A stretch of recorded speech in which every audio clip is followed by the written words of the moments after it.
Washington, D.C. is a city that's united by its divisiveness. Democrats and Republicans, liberals and conservatives, red states and blue states. Residents of D.C. live every day with the fact that very few of them can agree on very much. But now, with another presidential election upon us, there's one platform that every D.C. resident can agree on. It's not in the halls of Congress either. On the high school football fields in D.C. and its surrounding suburbs, the Beltway is popping out big-time football talent at an eye-popping rate. 3 years ago, Jelani Jenkins of Olney, Maryland was the nation's top linebacker.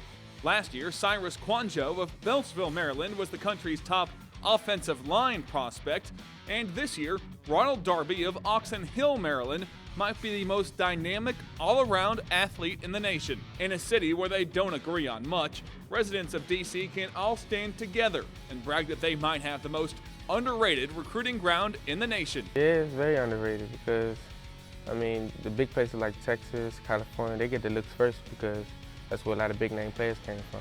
But now a lot of big-name players starting to come out of Maryland. Do you think this is one of the most underrated football regions in the entire country? I don't think. I know it's one of the most underrated places. Darby might just be the best D.C. resident named Ronald since Reagan.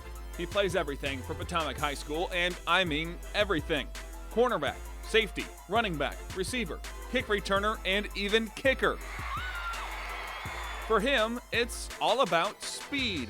Whether it's the federal government or the city's notorious traffic, nothing ever really moves fast here in Washington, D.C. That is, except for Ronald Darby. This kid is seriously fast, like Olympic sprinter fast. When he's not on the football field, Darby sets records at track. He's the nation's fastest teenage runner in the 100 and 200-meter sprints. His track exploits have taken him all over the world, to places as far away as Japan. Well, how do you get started in track? My 9th grade year, I was having knee problems with my growth spurt, so my knees are hurt. And towards the end of the season, I started to get even more faster, so my coach was just like, you should try for track.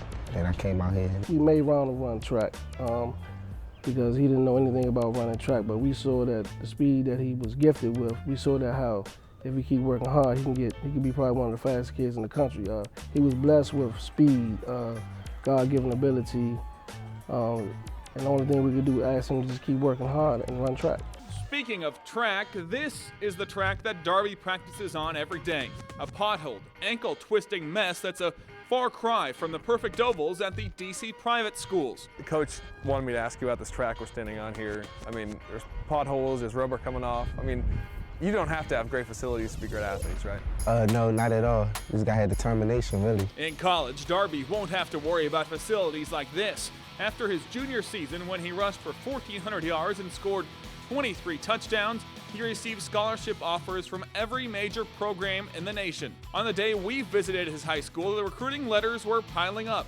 However, one recruiting pitch stood out, as he's verbally committed to play football and run track at Notre Dame.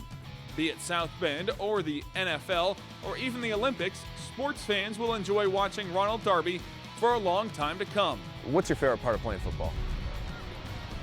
Playing, really. That's my favorite part, is playing. Just to be able to go out there and compete. I just love to compete.